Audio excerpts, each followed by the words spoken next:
Hi పిల్లలు. ఈరోజు మనం ఒక చిన్న మేక కథ గురించి చెప్పుకుందాం.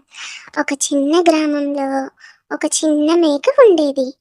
అది తెల్లగా, బొద్దుగా, చాలా ముద్దుగా, చలాకీగా ఉండేది. రోజు మైదానంలో ఆడుకుంటూ, పరిగెత్తుతూ ఉండేది. ఒకరోజు అది ఆ కాపరితో అడవికి పయనం సాగించింది.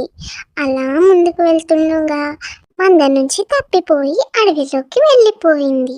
అలా అడవిలోకి వెళ్ళగా ఒక నక్కను చూసింది. నక్కను చూసి భయపడి గొర్రెపిల్ల అటూ ఇటూ తిరిగింది. ఇంతలో వేరే కాపరి తనని చేరదీశాడు. తను తన మందతో కలిసి ఆ బుజ్జి మేకపిల్లని తీసుకువెళ్ళాడు. అది అక్కడ చక్కగా సంతోషంగా తింటూ ఆడుకుంటూ హాయిగా జీవనం సాగించింది. ఇదిలా ఉండగా మేకపిల్ల తెలుసుకుంది మందను వదిలేసి విడిగా వెళ్ళకూడదు అని.